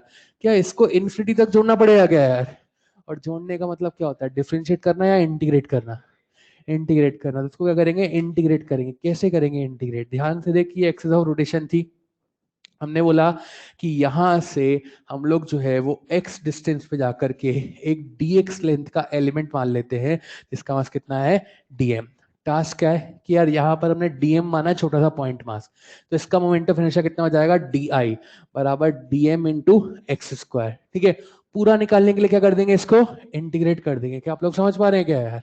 ठीक है, यहाँ पर डीएम ये वाला जो है ये मिनिमम कहाँ हो सकता था, इस एंड पे, और मैक्सिमम कहाँ हो सकता था, यहाँ पर। क्या आप लोग समझ पा रहे हो क्या यार? तो लिमिट क्या लगाओगे, 0 से लेकर एल तक। ठीक है, अब टास्क क्या है, डीएम निकालना। कैसे निकालना है डीएम, कि एल लेंथ का मास है एम, तो यूनिट लेंथ का मास कितना जाएगा, एम बाय एल। तो डीएम जो मास है उसकी लेंथ क्या है, डीएक्स, तो उसका कितना जाएगा, M by L into DX. क्या आप लोग समझ पा रहे हैं क्या यार? वैल्यू पुटअप करेंगे, हमारे पास क्या आ जाएगा, आंसर आ जाएगा, इंटीग्रेट करके सॉल्व कर लेंगे। वैसे तुम जानते हो जो रॉड होती है, रॉड में ये वाली जो एक्सिस होती है उसके रेस्पेक्ट में मोमेंट ऑफ इनर्शिया कितना होता है, एम एल स्क्वायर बाय 3। क्या आप लोग जानते हैं क्या यार? ठीक है, तो लाइक ऐसे भी हम लोग कर सकते हैं सवाल। ठीक है, अब हमारे पास 2-3 टर्म्स होती हैं। क्या टर्म होती है, ध्यान से सुनेगा। सबसे पहले हम लिखते हैं radius of gyration. Radius of gyration क्या होती है, ध्यान से सुनना। बेसिकली जैसे मान ले कि तेरे पास यहाँ पर एक ऑब्जेक्ट है, इस ऑब्जेक्ट का इस एक्सिस के रिस्पेक्ट में जो मोमेंट ऑफ इनर्शिया है वो आई है, और इसका मास है एम। ठीक है, रेडियस ऑफ गायरेशन क्या कहती है, रेडियस ऑफ गायरेशन कहती है कि यार आप यहाँ पर इस पूरे मास को, इस पूरे मास को इस एक्सिस से एक ऐसी डिस्टेंस पे शिफ्ट कर रहे हैं। बात सुनिएगा, मैं इस पूरे मास को, सबसे पहले ये कैसा मास है, पॉइंट मास की डिस्ट्रीब्यूटेड मास, लाइक डिस्ट्रीब्यूटेड मास है, तो इसका पूरा का पूरा मास क्या है, इसके सेंटर ऑफ मास में मान सकता हूँ क्या यार? तो मैंने मान लिया इसका मास कितना है, एम। अब मैं इस पूरे मास को पॉइंट मास अज्यूम करते हुए इस एक्सिस से उस डिस्टेंस पे रखूंगा कि अगर मैं यहां पर अब इस पॉइंट मास का इस एक्सिस के रिस्पेक्ट में मोमेंट ऑफ इनर्शिया निकालूं तो मेरी वैल्यू कितनी आए, आई के बराबर आए। यानी रेडियस ऑफ गायरेशन आपके किसी ऑब्जेक्ट की एक्सिस ऑफ रोटेशन से वो रेडियस है जहां उस ऑब्जेक्ट को रखने पर या जहां उस मास को रखने पर उसका मोमेंट ऑफ इनर्शिया चेंज नहीं होता। जैसे अगर इस एक्सिस के रेस्पेक्ट में मोमेंट ऑफ इनर्शिया आई था, तो अब अगर आप इस मास को इस एक्सिस से के डिस्टेंस पे रखेंगे तो के वो डिस्टेंस है जहां पर इसका मोमेंट ऑफ इनर्शिया किसके बराबर होगा, आई के बराबर। क्या आप लोग समझ पा रहे हैं क्या यार? तो ये रेडियस ऑफ गायरेशन क्या है, ये किसी एक्सिस ऑफ रोटेशन से ऑब्जेक्ट को दी गई वो डिस्टेंस है जहां पर आपके ऑब्जेक्ट का मोमेंट ऑफ इनर्शिया जो है वो चेंज नहीं होता, जितना पहले था उतना ही रहता है। यानी कि हमने इस एम मास को शिफ्ट किया है किसी डिस्टेंस पर without changing its moment of inertia. क्या आप लोग मेरी बात समझ पा रहे हैं क्या यार? कैसे? अब एक बार के लिए सब भूल जाओ। देखो ये एम मास है, बस ये एम मास है, और ये एक्सिस ऑफ रोटेशन है। ठीक है, तो इस एम मास का इस एक्सिस ऑफ रोटेशन से परपेंडिकुलर डिस्टेंस कितना है, के। तो इसका इस एक्सिस के रिस्पेक्ट में मोमेंट ऑफ इनर्शिया कितना होगा, एम के स्क्वायर। क्या आप लोग समझ पा रहे हो क्या यार? इसके लिए कितनी होगी, आई। अब कहानी पता है क्या है, कहानी ये है कि आपको आज आई पता है, आपको एम पता है, और आपको क्या निकालना है, के। ठीक है, तो बेसिकली वो आपको ये बोलेगा कि यार भैया आपके पास मतलब रेडियस ऑफ गायरेशन का मतलब क्या है, कि आपके पास कोई एक एक्सिस है, उसके रिस्पेक्ट में मोमेंट ऑफ इनर्शिया आपको पता है। अब वो बोल रहा है कि अब इस पूरे मास को कहाँ रखा जाए, इस पूरे मास को कहाँ रखा जाए कि जिससे इसका उस जगह पर जो मोमेंट ऑफ इनर्शिया आए इस एक्सिस के रिस्पेक्ट में वो पहले के क्या आना चाहिए, बराबर आना चाहिए। क्यों, डिस्टेंस ही क्यों बदल रहे हैं? देख मोमेंट ऑफ इनर्शिया क्या होता है, एम आर स्क्वायर। ठीक है, मैंने बोला इसी मास को शिफ्ट करना है, मतलब मास तो क्या कर दिया, कांस्टेंट कर दिया। अब मोमेंट ऑफ इनर्शिया चेंज करना है या मोमेंट ऑफ इनर्शिया निकालना है, तो किसके वेरिएशन से निकाल सकते हैं, आर के वेरिएशन से। क्या आप लोग समझ पा रहे हैं क्या यार? तो बोल रहा है वो डिस्टेंस बताओ जिसके मतलब जहां पर इस ऑब्जेक्ट का सेम मोमेंट ऑफ इनर्शिया है जो इस एक्सिस के रिस्पेक्ट में आ रहा है, तो वो क्या होती है, रेडियस ऑफ गायरेशन। अब इसके बारे में कुछ छोटी छोटी बातें, यार जैसे मान लो आपके पास कोई एक ऑब्जेक्ट है, आपके पास कोई एक ऑब्जेक्ट है। ठीक है, आपने बोला कि जैसे ये ऑब्जेक्ट था, इसका मास था m और इसका इस एक्सिस के रिस्पेक्ट में मोमेंट ऑफ इनर्शिया था i, तो जो k होगा ना, k वो कितना होगा, under root I by M. ठीक है, आई बाय एम। आपने बोला कि यार अब मैं इसमें से क्या करता हूँ, मैं इसमें से आधा मास हटा लेता हूँ। ठीक है, आधा मास हटा लेता हूँ। तो ये मास जो हटाया है आपने, कैसे हटाया, असिमेट्रिकली या सिमेट्रिकली? तो अगर आप कभी भी किसी सिस्टम से सिमेट्रिकली मास ऐड करते हैं या सिमेट्रिकली मास हटाते हैं, सिमेट्रिकली ऐड कर रहे हैं या सब्ट्रैक्ट कर रहे हैं, तो उस केस में जो के रहेगा वो क्या रहेगा, कांस्टेंट रहेगा, अनचेंज रहेगा, वो चेंज नहीं होगा। अगर आप कभी भी किसी डिस्ट्रीब्यूटेड मास सिस्टम में या अगर किसी सिस्टम से सिमेट्रिकली मास ऐड कर रहे हैं या सिमेट्रिकली मास हटा रहे हैं, तो उस केस में जो आपका के है वो चेंज नहीं होगा। बट अगर आपने असिमेट्रिकली ऐड किया, जैसे मान लो कुछ कहानी थी ऐसी, आपने बोला यहां पर कुछ ऐड कर दिया, अब ये कैसा एडिशन है, सिमेट्रिक या असिमेट्रिक? तो इन दैट केस आपका जो के है वो क्या हो जाएगा, चेंज हो जाएगा। जब भी आप सिमेट्रिकली ऐड कर रहे हैं या सिमेट्रिकली हटा रहे हैं तो के चेंज नहीं होगा। आप असिमेट्रिकली ऐड कर रहे हैं या असिमेट्रिकली हटा रहे हैं तो के क्या हो जाएगा, चेंज हो जाएगा। That would be I net upon M net. यानी कि अगर इस ऑब्जेक्ट का मोमेंट ऑफ इनर्शिया इसके रिस्पेक्ट में I1 है, इस ऑब्जेक्ट का I2 है, तो I1 plus I2 divide by M1 plus M2। क्या आप लोग समझ पा रहे हैं क्या यार? हाँ ना, तो बोल दो यार। ठीक है, तो सिमेट्रिकली एडिशन या सब्ट्रैक्शन पे आपका जो के है वो चेंज नहीं होगा, और असिमेट्रिकली एडिशन या सब्ट्रैक्शन पे आपका जो के है वो क्या हो जाएगा, चेंज हो जाएगा। अब छोटी सी बातें और करते हैं हम लोग। दो हमारे पास थ्योरम होती है। थ्योरम क्या होती है, एक तो होता है पैरेलल एक्सिस थ्योरम और एक होता है परपेंडिकुलर एक्सिस थ्योरम। ठीक है, कैसे काम आती है, देखो।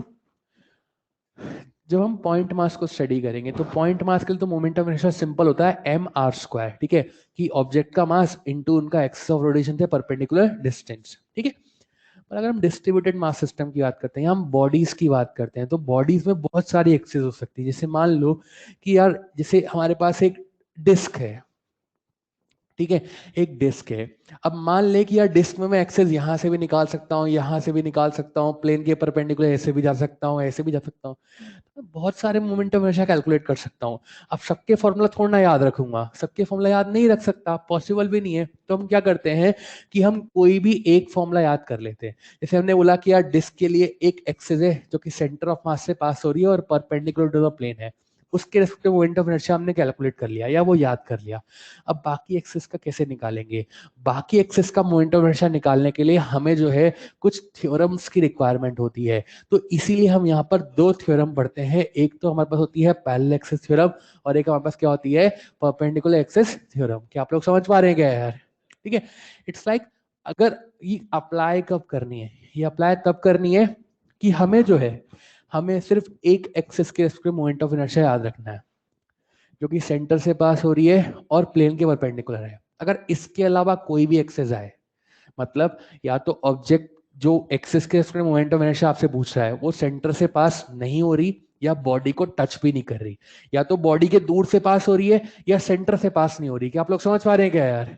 तब आपको फील आना चाहिए आपको क्या अप्लाई करना है, थ्योरम अप्लाई करनी है। क्यों? क्योंकि हमें याद है सिर्फ यही वाला होगा। ठीक है, बाकी जो है हमें याद नहीं होंगे, तो बाकी के लिए हम लोग क्या अप्लाई करेंगे, थ्योरम अप्लाई करेंगे। भाई कोई पूछेगा सर अप्लाई कब करेंगे, तो अप्लाई तब करेंगे कि जब जो एक्सिस ऑफ रोटेशन है वो सेंटर के अलावा कहीं भी और से पास हो रही हो। अब कहीं भी और का मतलब या हो सकता है बॉडी को टच करे या हो सकता है बॉडी को टच ना करे। क्या आप लोग समझ पा रहे हो क्या यार? ठीक है, अब ध्यान से देख, दो थ्योरम है। एक तो सबसे पहले लिखते हैं perpendicular axis theorem. Perpendicular axis theorem क्या कहती है कि जैसे मान लो आपके पास एक ऑब्जेक्ट है, उसका एक्स एक्सिस के अलॉन्ग मोमेंट ऑफ इनर्शिया है आई एक्स, वाई एक्सिस के अलॉन्ग मोमेंट ऑफ इनर्शिया है आई वाई, तो एक जेड एक्सिस है। जेड एक्सिस की कंडीशन क्या है कि एक तो इन दोनों के इंटरसेक्शन पॉइंट से पास हो रही है और एक इन दोनों के प्लेन के क्या है, परपेंडिकुलर है। तो हमने लिखा आई जेड। तो हम ऐसे लिख सकते हैं कि आई जेड बराबर आई एक्स प्लस आई वाई, यानी कि जो z के रेस्पेक्टिव मोमेंट ऑफ इनर्शिया होगा वो क्या होगा, x के respective moment of inertia plus y के रेस्पेक्टिव मोमेंट ऑफ इनर्शिया के बराबर।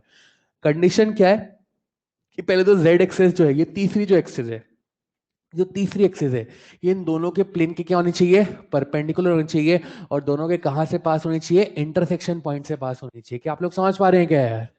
और यहाँ पर एक और कंडीशन है, ये जो थ्योरम है एक का अप्लाई करेंगे जब आपका ऑब्जेक्ट कैसा हो, 3D के 2D, 2D object x Y plane में है, तो जो तीसरी एक्सिस है जेड वो क्या है, इनके प्लेन के परपेंडिकुलर है। क्या आप लोग समझ पा रहे हो क्या है?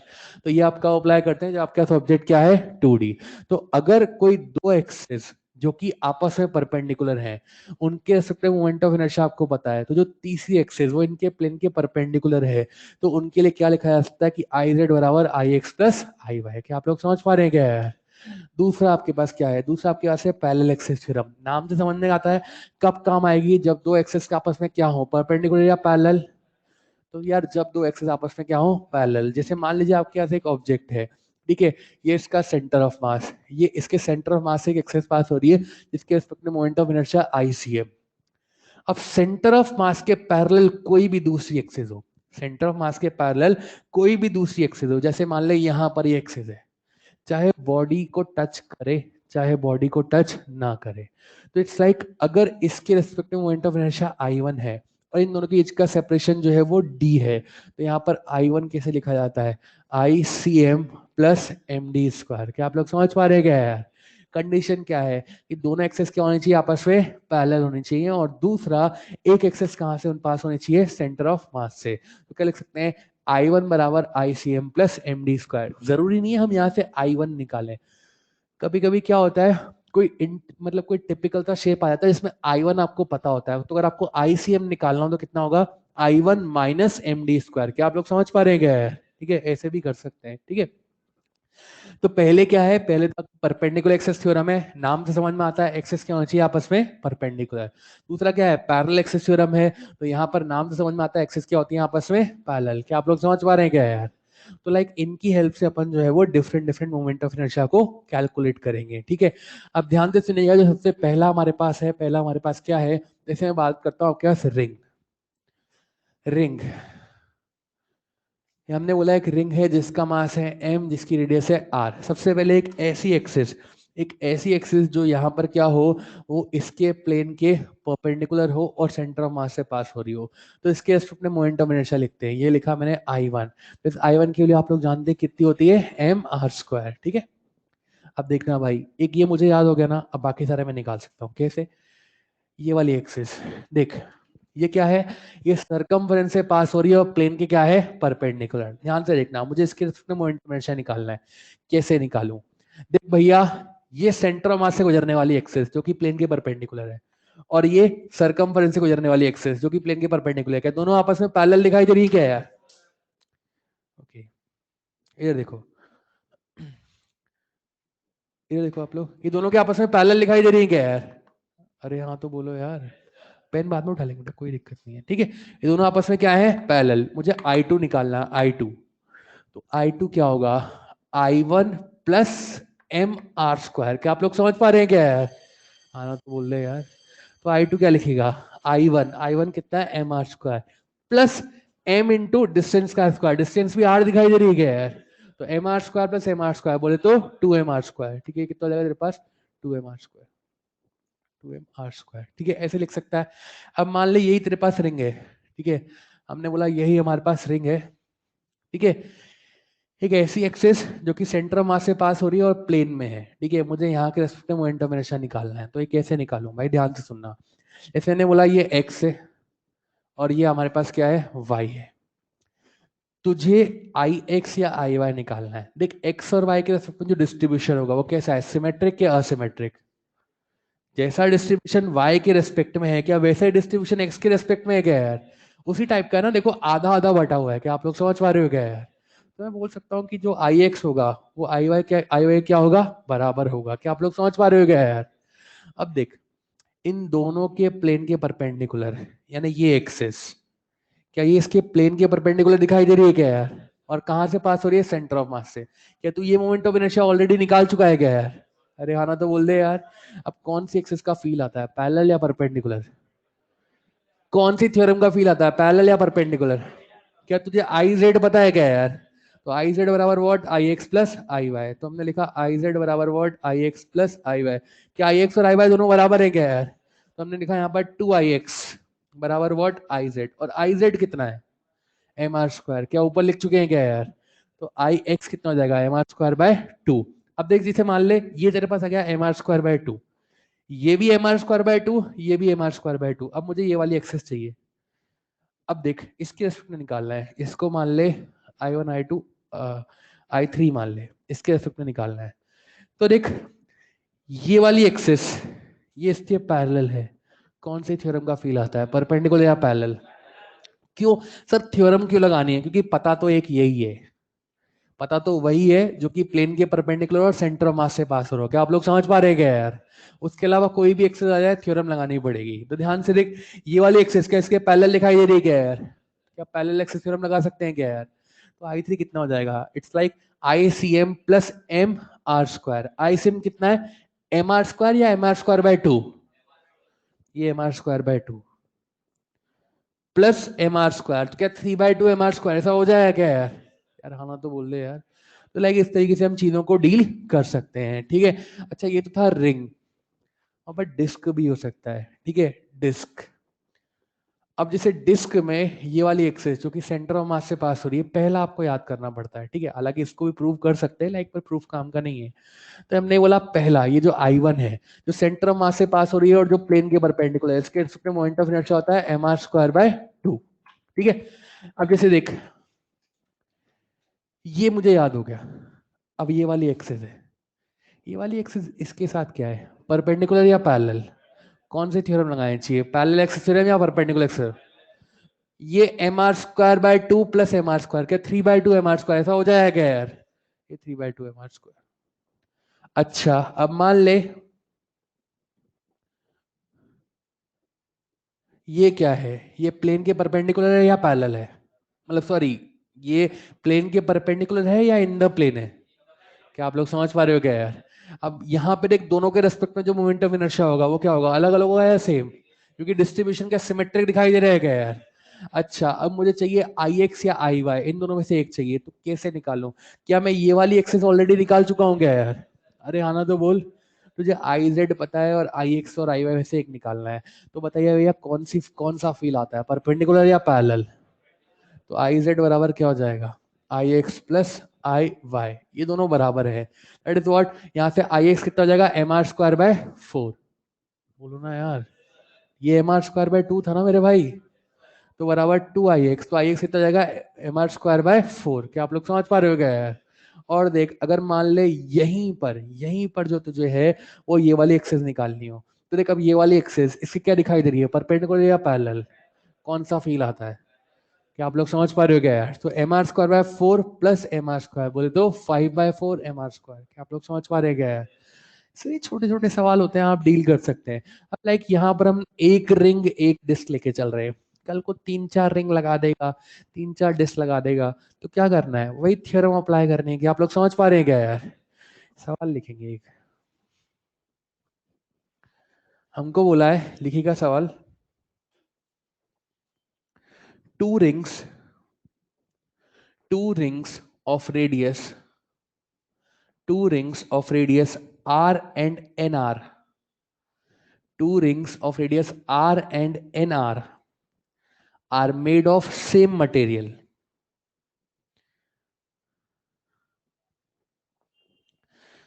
Find find ratio of find ratio of moment of inertia. Find ratio of moment of inertia with respect to geometrical axis. With respect to geometrical axis. ठीक है, ब्रैकेट में लिख लीजिएगा, लीनियर मास डेंसिटी जो है वो सेम है, linear mass density जो है वो सेम है। इट्स समथिंग लाइक, सवाल ऐसे है कि एक वायर था, वायर को आपने रिंग की फॉर्म में मोड़ दिया और एक की रेडियस आर है, एक की रेडियस एन आर है। गलत जवाब है, और कर ले जल्दी, इनाम बट रहा जल्दी करने पे यहाँ पे। ठीक है, दोनों की लीनियर मास डेंसिटी क्या है, सेम। गधे, बेवकूफ।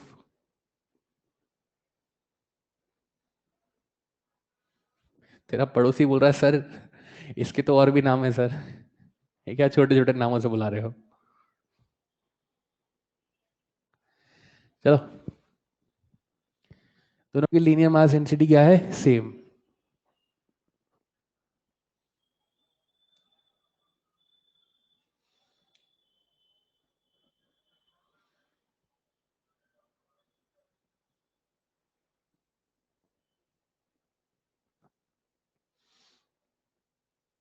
हो गया।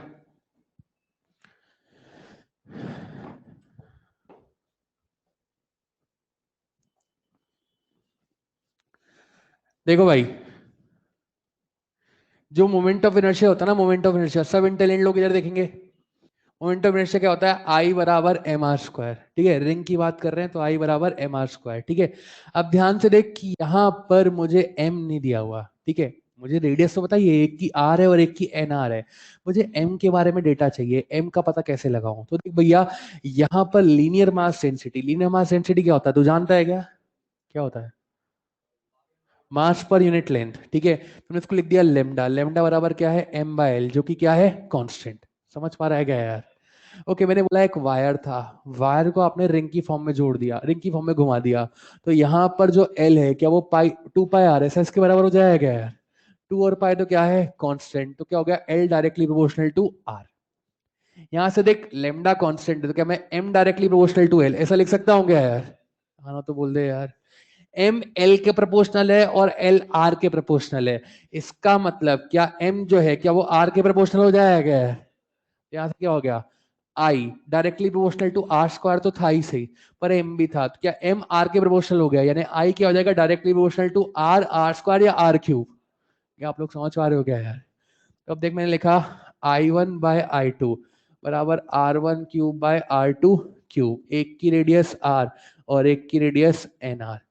यहाँ से कितना जाएगा? 1/n cube. क्या आप लोग समझ पा रहे हैं क्या है? प्लीज लिख लीजिए, 1/n क्यूब।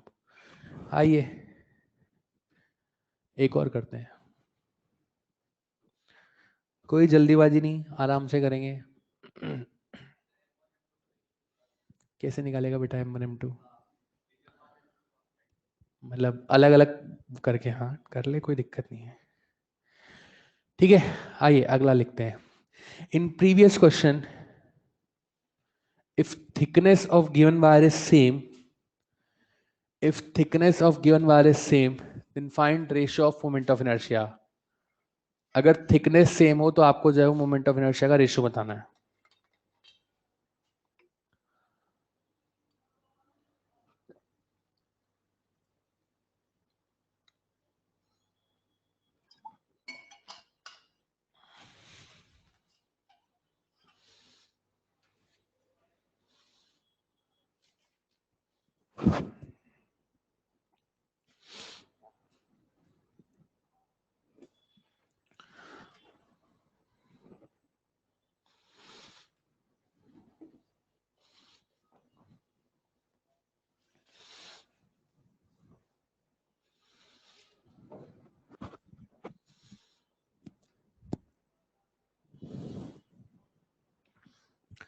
थिकनेस सेम हो तो मोमेंट ऑफ इनर्शिया का रेशियो बताना है। ठीक है,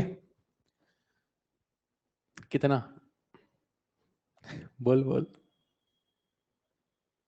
चलो अब इधर देखो, देखो भाई ये बिल्कुल सिंपल सवाल है।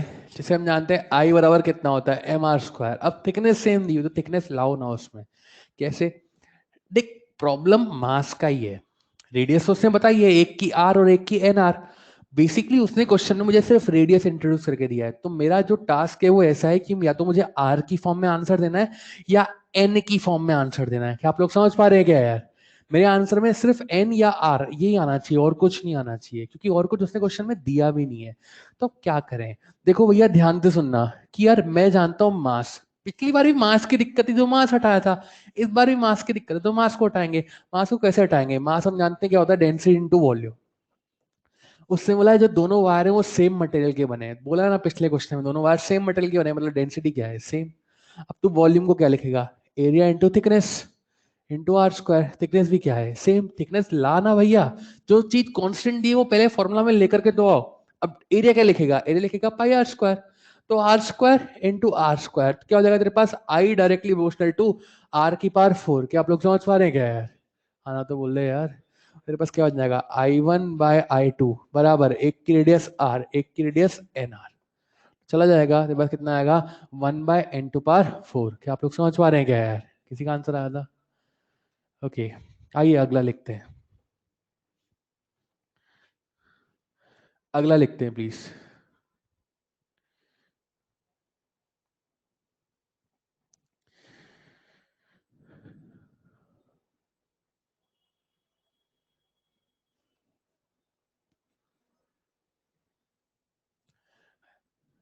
ठीक है, लिखेगा two disc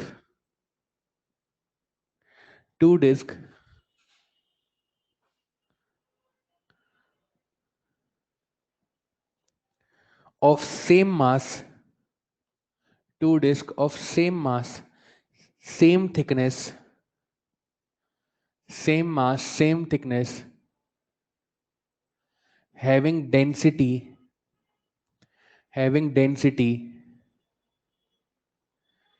in ratio of 1:8.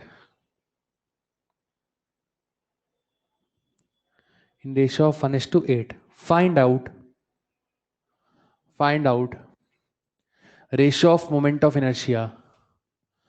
Find out ratio of moment of inertia with respect to geometrical axis. Find out ratio of moment of inertia with respect to geometrical axis. आपको geometrical axis के respect में जो है वो moment of inertia का ratio बताना है. Disc के आपके पास density का ratio दिया हुआ है 1:8. थिकनेस सेम दी हुई है, मटेरियल सेम दिया हुआ है. ठीक है, सॉरी, कोई आंसर हो तो बताएं. शर्माए नहीं बिल्कुल भी.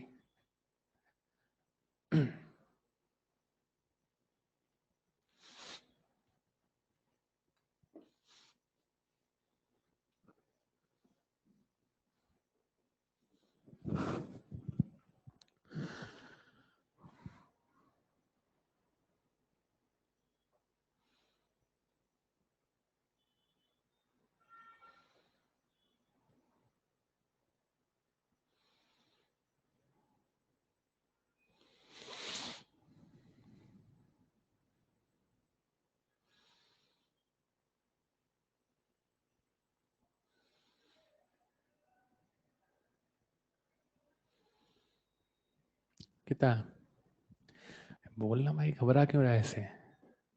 ला इधर देखो, चलो चेक करो फिर तुम बताना सही है गलत है. ये देखो भाई, सब इंटेलिजेंट लोग इधर, गधे भी देखेंगे और नालायक लोग भी देखेंगे. इस एलियन को बुला तो सही. देख बेटा, तेरी बात कर रहे थे. तो देख, मोमेंट ऑफ इनर्शिया कितना होता है, mr²/2. ठीक है, अब टास्क क्या है यहाँ पर. टास्क ये है कि यार भैया m और r लेकर के आए. उसने क्या दिया, उसने थिकनेस सेम दी हुई है. उसने क्या दिया हुआ है, मटेरियल थिकनेस सेम दी हुई है. और क्या सेम दिया हुआ है, मास सेम दिया हुआ है. ठीक है, और डेंसिटी का रेशियो दिया हुआ है. तो क्या करें अब यहाँ पर, ध्यान से देखें, हम मास को क्या लिख सकते हैं, मास को डेंसिटी इंटू वॉल्यूम ऐसा लिख सकते हैं क्या यार. हम लिख दिया d into volume into r². Two तो कॉन्स्टेंट हटा दिया. ठीक है, अच्छा अब वॉल्यूम क्या लिखेगा, एरिया इंटू थिकनेस, और d इंटू r². थिकनेस तो क्या हो गई, कांस्टेंट हो गई. अब देख क्या हो जाएगा, I directly proportional to d into r². ठीक है, अब यहां पर ये एरिया है, एरिया को भी क्या लिखेगा, πr². तो I directly proportional to d into r⁴. क्या आप लोग समझ पा रहे हो क्या यार. डेंसिटी दी हुई है, रेडियस को कैसे लाएं, ध्यान से सुन भाई. अब इसके लिए दूसरा डेटा यूज करते हैं. क्या, उसने मास कांस्टेंट दिया हुआ है, तो m1 बराबर m2. ठीक है, अब m को क्या लिखेगा, वही डेंसिटी इंटू वॉल्यूम 1 बराबर डेंसिटी इंटू वॉल्यूम 2. ठीक है, अब ध्यान से देखना, वॉल्यूम को वही एरिया इंटू थिकनेस, यानी d1 इंटू a1 बराबर d2 इंटू a2. हटा दिया अपन ने, यहाँ पर क्या बोलते हैं, थिकनेस को हटा दिया. यहां से देख, मैं क्या लिख सकता हूं कि d1 इंटू a1 बराबर d2 इंटू a2. मतलब d इंटू a क्या है, कांस्टेंट. इसका मतलब d क्या है, क्या इनवर्सली प्रोपोर्शनल टू एरिया, ऐसा दिखाई दे रहा है क्या यार. अरे हाँ ना, तो बोल दे यार. तो जहां पर, अच्छा एरिया क्या होता है, r². ठीक है, एरिया होता है r². तो मैं इसको थोड़ी देर के लिए ऐसे लिख रहा हूँ, r² इंटू r². सुनना, इसका मतलब जहां पर r² लिखा हुआ है, क्या उसकी जगह मैं d लिखूंगा या 1/d लिखूंगा, बोलो यार. तो एक बार r² है या दो बार r² है, तो एक बार 1/d या दो बार 1/d. तो आपके पास क्या हो जाएगा, I directly proportional to d into 1/d². क्या आप लोग समझ पा रहे हो क्या यार. यानी यहां से क्या बना, I directly proportional to density या इनवर्सली प्रोपोर्शनल. तो डेंसिटी का रेशियो कितना दिया है, 1:8. तो I का रेशियो कितना हो जाएगा, 8:1. क्या आप लोग समझ पा रहे हो क्या यार. इसका आंसर आया था 8:1. ओके, प्लीज लिखिएगा. देखो बेटा, अभी तो मैं शेप्स पे आया ही नहीं हूं. अभी तो मैं बस डेंसिटी, वॉल्यूम, थिकनेस, इन्हीं पे बात कर रहा हूं. ये सवाल बनने चाहिए आपसे. आप समझ पा रहे हैं मेरी बात. अभी तो मैंने शेप तो चालू किए ही नहीं है, रिंग डिस्क तो मैंने चालू की ही नहीं है। लाइक ये सवाल बनने चाहिए आपसे। आए तो फिर आर कैसे लाएगा? आर तो दी ही नहीं है तेरे को। हाँ ऐसे ही लाएगा ना फिर वही कर ले, मैंने भी तो वही किया, उसमें क्या दिक्कत है। आइए अगला लिखते हैं, अगला लिखते हैं, ध्यान से सुने।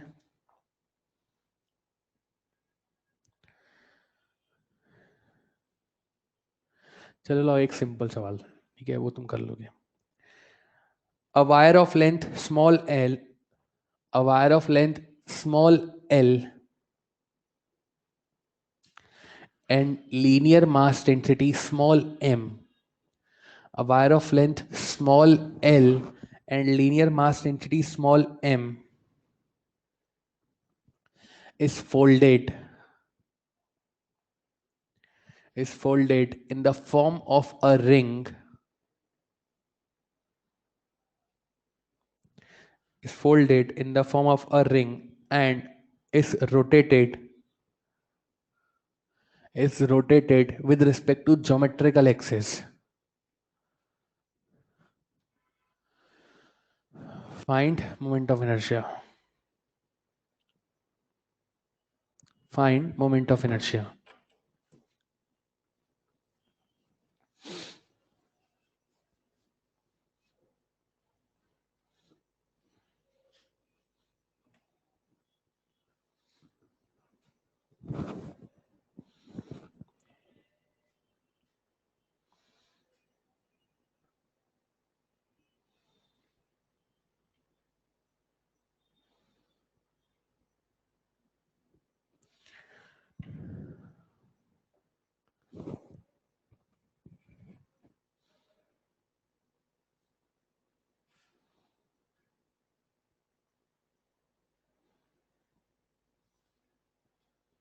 हो गया यार, जल्दी कर लिया तूने। देखो भैया यहां पर देखे कि कहानी क्या है हमारे पास।